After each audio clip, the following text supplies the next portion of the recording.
नमस्कार, मी डॉक्टर श्रीराम कुलकर्णी आणि आपण बघताय आरोग्याचं बोलू काही.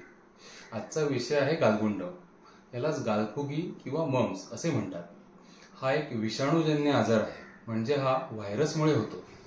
गालगुंड हा कोणत्याही वयोगटात दिसून येतो, पण साधारण 5 वर्ष ते 15 वर्ष यामध्ये या वयोगटातील मुलांमध्ये गालगुंडाचे प्रमाण अधिक आढळून येते. आपल्या दोन्ही कानाच्या बाजूला गळ्याभोवती ज्या लाळ स्त्रवणाऱ्या ग्रंथी आहेत, म्हणजे सलायव्हरी ग्लँड्स, तर त्यांच्या इन्फेक्शनला गालगुंड किंवा मम्स असे म्हणतात. गालगुंडाची लक्षणे कोणती? तर सर्वप्रथम अचानक ताप येतो. ताप अगदी 102 ते 104 पर्यंत राहतो. कधी कधी थंडी देखील वाजते. कानाच्या खाली किंवा गळ्याभोवती अचानक सूज येते.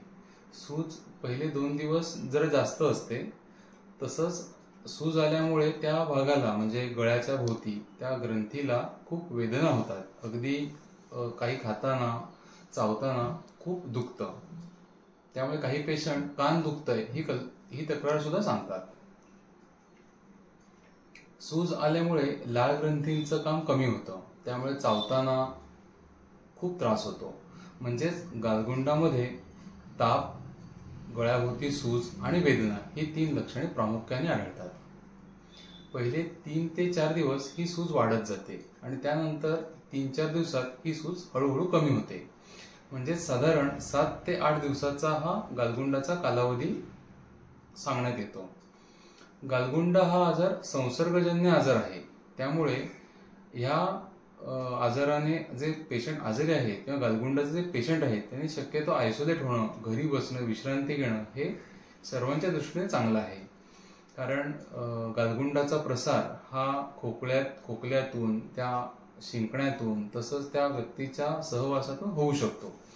त्यामुळे घरी बसणे, मुलं असतील तर त्यांनी शाळेत न जाणे, अशा प्रकारची काळजी घेऊन इतरांना गालगुंड होणार नाही याची काळजी घ्यावी. साधारण 9 महिन्याच्या आतील मुलांना, बाळांना गालगुंडाचा त्रास होत नाही, तर स्त्रियांपेक्षा पुरुषांना गालगुंड होण्याची भीती जास्त असते.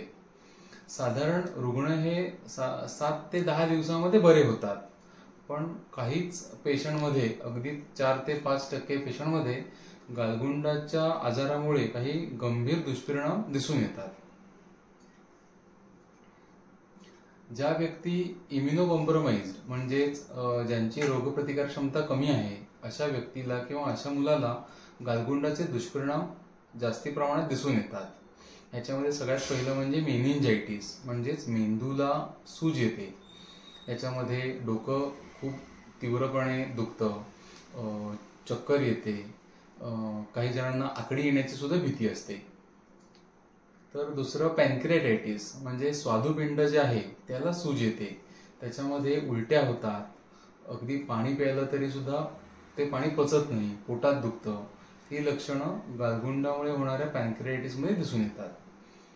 तर काही मुलांमध्ये अंडकोश, म्हणजे जे टेस्टीज आहेत त्यालाही देखील सूज येते.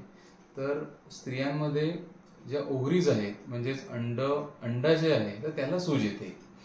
तसंच काही जणांच्या किडनीला सूज येते, त्याच्यामुळे लघवी लाल होते, लघवीचं प्रमाण कमी होतं, शरीराला म्हणजे सूज येते, अंगाला सूज येते. अशा प्रकारची लक्षणे काही जणांना दिसून. सगळ्याच पेशंटना किंवा ज्या मुलांना गालगुंड झाला आहे त्यांना ही गंभीर दुष्परिणाम दिसतात असं नाही. 95-96% लोकांचे, पेशंटचे जो गालगुंडाचा त्रास आहे तो 7-8 दिवसात बरा होऊन जातो. पण डोकं दुखतंय, पोटात दुखतंय, अंडाशयामध्ये दुखतंय किंवा उलट्या होत आहेत, तर अशा वेळेला या गालगुंडाकडे दुर्लक्ष करू नये. अशा प्रकारची काही लक्षणं दिसल्यास तातडीने आपल्या फॅमिली डॉक्टरांकडे इलाज करणं खूप गरजेचं असतं. गालगुंड हा एक व्हायरसमुळे होणारा आजार आहे, त्यामुळे त्याला अशी कुठलीही स्पेसिफिक ट्रीटमेंट नाही आहे. उलटी होत असेल तर उलटीचं औषध, ताप येत असेल तर तापाचं औषध, पोटदुखी असेल तर पोटदुखीचं औषध, अशा प्रकारे इलाज केला जातो. भरपूर पाणी पिणे, पचायला हलके आणि चावायला सोपे असे पदार्थ घेणे हे खूप फायद्याचे ठरते.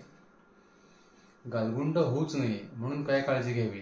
तर गालगुंड कोणालाही होऊ शकतो, पण 9व्या महिन्यात, त्यानंतर 15व्या महिन्यात आणि 4 ते 6 वर्षामध्ये MMR नावाची एक लस दिली जाते.